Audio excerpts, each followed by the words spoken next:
김건희가 1원을 넣어보고 그다음에 윤석열이 300만 원. 이게 1월 16일에 김모 씨가 처음에 에브리타임에다가 우리 탄핵 반대해야 된다라고 선언을 하면서 만든 단체가 자유대학인데 300만 원부터 꽂아 넣고 시작하는 사람들이 있었다. 자유대학 집회를 보다 보면 어떤 특징이 있냐면 돈이 많아요, 이 친구들이. 근데 얘네들은 20톤짜리 트럭에다가 이 플라잉 스피커라고 하죠. 네. 크레인에다 스피커를 걸어갖고 그거 개 비싼데 그거. 조직적으로 누군가의 돈이 개입되어 있다. 개입되어 있다. 카운터스가 어떤 건 좀 설명을 그래서 저는 아까 이제 소개는 너무 웃겼던 게 네. 평범한 직장인이라고 했는데 네. 평범한 직장인이 이런 일을 하지 않습니다. 직장이 평범할 순 있죠. 네네. 네. 네. 저는 일단은 구구 세력을 추적하고 누구인지 사실 실체를 밝히는 일도 하고 신고 활동도 하고 이런 다양한 활동을 하고 있거든요. 그래서 제가 처음에는 구구 집회에 나오는 사람이 도대체 누구일까가 시작이었어요, 사실. 아 극우 집회에 나와서 그 자리를 채우고 있는 사람들. 그리고 뉴스공장에서도 나왔던 그 자료인데 네네네. 제가 이제 광주 때 그 세이브 코리아 2월이죠. 2월에 세이브 코리아에서 이제 막 전한길 강사가 나와가지고 막 이렇게 탄핵 반대 시위를 하고 그럴 때 이른바 이제 광주에 쳐들어갔을 네, 자들이. 그때 제가 광주 직접 내려갔었거든요. 네네. 그래서 광주에 내려가서 그 5.18 광장에 가서 보니까 사람이 너무 많은 거예요, 거기.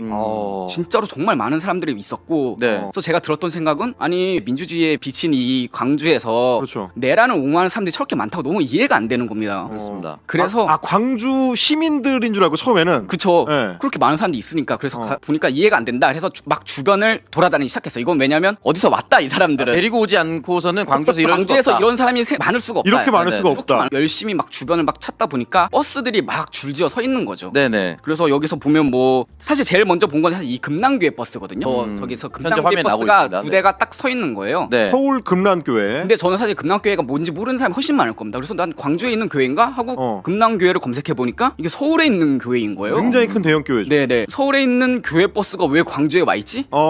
이건 그래서 더 찾아보면 있겠다 해서 막 열심히 찾다 보니까 저기 한 64대 정도 제가 찾았는데 사실 저거는 최소치거든요. 그러니까 찾은 게 64대. 제가 찾은 게 64대고 거기가 되게 좁기 때문에 막 사람들이 깃발 들고 이렇게 가는 사람들이 막 저 멀리까지 가가지고 어디론가 갔거든요. 근데 제가 다 그것까지는 추적은 못했지만 따로 이제 깃발 들고 온 사람도 있고. 또 주변에 있던 버스만 64대다 이렇게 좀 동원됐다. 그래서 이거 보니까 뭐 대구 어디에서 온 버스, 뭐 무슨 교회에서 온 버스, 뭐 김천 어디에 시민단체 형식을 취하는 버스 이런 거 전세 버스니까 이제 거기 붙여야 되는 거잖아요. 그렇죠. 이름이. 그러니까 그거를 착안을 한 건데 저도 사실 카운터스 그 트위터 계정을 팔로우하는 사람이라서 그거 보고 약간 감탄했어요. 그러니까 접근 방식이거든요. 이런 거 이제 체크할 때 일종의 동료 의식을 느낍니다.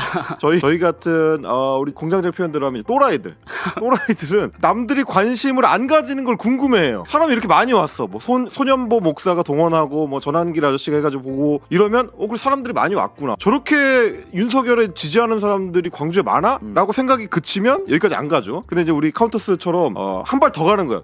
저거는 분명히 동원된 건데 어디서 왔지? 그런 다음에 버스를 뒤져본다. 이런 단계로 넘어가는 거잖아요. 그때부터는 이제 평범하기가 좀 어려워집니다. 저는 이제 그 버스가 동원된 걸 보면 좀 놀랐던 게 이 사람들이 가릴 생각도 하지 않아요. 그쵸. 가릴 생각도 안 합니다. 근데 현장에서 뻔뻔하게 가리면 광주 시민이라고 얘기를 해요. 이게 가리면 안 돼. 중간에 가리면 휴게소 갈 때 못 찾아와요. 도착해서라도 꺼야 되는데. 그래서 또 재밌는 얘기가 하나가 있는데 제가 그 광주에 내려가잖아요. 집회가 다 끝날 때까지 있었거든요. 그래서 모든 사람들이 다 떠났어요. 근데 한 30명 정도 사람들이 딱 모여가지고 무슨 얘기를 하면 그 소년보 집회 참여했던 30명 정도 사람 모여서 우리가 진짜 광주의 우파다라고 말하는 사람이 거기서 딱 모여 있었거든요. 근데 진짜 30명 모였어요 거기서.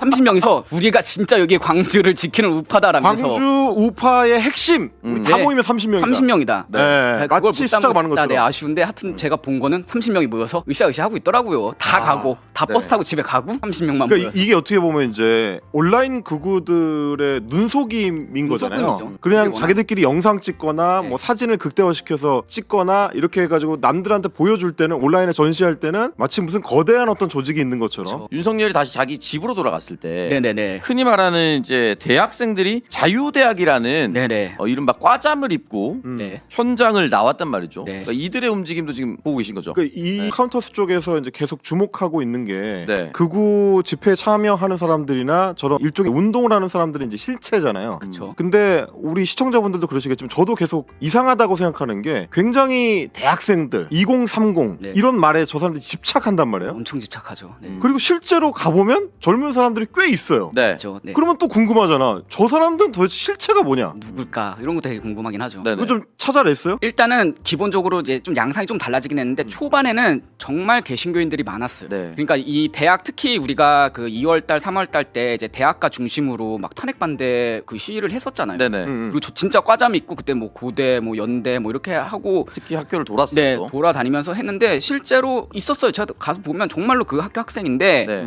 특징이 뭐냐면 교회와 관련이 있는 거죠. 이게 교회랑 관련이 있다. 고대생들이 처음에 이 탄핵 반대 시위를 하기 직전에 다 같이 모여서 기도를 하는 장면이 있거든요. 다 같이 이제 둥그렇게 네, 이제 둥그렇게 모여가지고. 교회 다니시는 분들 알죠. 그다음에 저희 숭실대였나 거기는 어떤 목사님이 오셔가지고 그 집회 참가하는 사람이랑 같이 이렇게 모여서 기도를 한 다음에 자 이제 우리 집회하러 갑시다 하고 이동해서 집회를 하더라고요. 그때 제가 영상으로 가지고 있는데 이렇게 굉장히 개신교가 많이 개입되어 있었다 처음에는. 그래서 이제 정말 이 교회를 다니시는 그리고 이 소위 말하는 뭐 소년보 같은 이제 극우 개신교 목사들이 키운 이 극우적인 성향을 가진 청년들이 네. 좀 초반에 많이 나왔다라고 저는 보고, 근데 이 자유대학은 또 좀 결이 달라요. 개신교하고 좀 다른 결이에요, 그거는? 네, 이게 왜 그렇게 생각하냐면 일단 조직이 다르거든요. 윤석열 탄핵 반대 운동을 하는 단체가 2개 정도가 있는데 네. 자유대학이 있고 탄핵 반대 청년이라 해서 이제 탄대청이라고 이렇게 두 가지가 탄대청. 네. 탄대청. 네, 탄대청 같은 경우는 이제 소년보 라인에서 이제 시작된 걸로. 그거는 약간 개신교 쪽 라인으로 네. 추정이 되고. 그래서 이 자유대학은 이번에 사실 1월달에 만들어진 단체거든요. 1월달에. 그럼 얼마 안 됐네. 근데 갑자기 급부상했단 말이에요. 1월달에 만들어진 대학 단체가 지금 대통령실하고도 커넥션을 했다는 거잖아요. 저 그렇게 동원이 되고 그렇죠. 연락을 받고. 그래서 저희가 이들이 도대체 어떤 사람들일까 찾다 보니까 제가 후원금 내역에서 좀 재밌는 걸 이제 찾아낸 거거든요. 실제로 이제 작성하신 자유대학 후원 계좌 내역입니다. 자유대학에 이들이 공개한 겁니다. 자료에. 자유대학에서 이제 공개한. 자기들이 공개한 거예요, 네네, 이거를? 공개한 거를. 후원 내역을. 네네. 근데 지금은 지웠습니다. 제가 트위터에서 글 쓰고 나서 쓱 지웠더라고요. 나름 투명한 회계 집행을 네. 위해서 공개를 했다가 그랬다가 제가 불투명하기로 하자, 우리는 이제부터. 그래서 사실 되게 이상하거든요. 그러니까 네네. 2월 21일부터 2월 27일까지 7일치의 후원금 내역을 공개했는데 일주일치. 네. 일주일에 1,800만 원을 받았어요. 후원금을. 일주일에 1,800만 원. 1,800만 원? 네. 이 액수를 보시면 막 300만 원을 준 사람도 있고 21일 날에 300만 원. 지금 300만 원 준 사람 보니까 2월 21일 날 처음으로 입금한 사람이 300만 원이네. 그럼 윤땡땡은 윤석열 아니야? 이름만 보면 그렇게 볼 수밖에 없는. 잠깐 이거 봐. 그러면 2월 22일에 후원 계좌를 열었어. 연 거죠. 사실 열자마자 누군가 처음에 넣은 사람이 김땡땡인데 1원이에요, 1원? 요건 이제 근데 계좌 확인할 때. 네네 맞습니다. 왜냐면 이 모금주 성함이 김땡땡이시거든요. 네네. 그러면 이거 그 계좌를 20일 날 개설을 했다라고 보는 게 사실 합리적이죠. 맘대로 그럼 추정을 해보자면 김건희가 1원을 넣어보고 그다음에 윤석열이 300만 원. 그렇게까지는 아니겠지만 아무튼. 네 이렇게 300만 원 주고 그다음에 뭐 26일 날은 500만 원을 쏘신 분들도 있고. 500만 원. 이게 왜 제가 이상하게 생각하면 이게 1월 16일 날에 만들어진 단체예요. 네. 이게 1월 16일 날 김모 씨가 처음에 에브리타임에다가 우리 탄핵 반대해야 된다라고 선언을 하면서 만든 단체가 자유대학인데 아니 만들어진 지 이제 한 달 조금 지난 거죠. 조금 그리고 말하자면 지났는데 언론에 제대로 노출되기 시작한 거는 2월 10일 날이거든요. 왜냐면은 그때가 그 연세대에서 처음으로 탄핵 반대 시위를 열었어요. 연대가 2월 10일 날에. 그러니까 그 즈음에 이제 막 활동을 시작했는데 갑자기 돈을 그냥 막 쏟아붓고 있는 거죠. 네.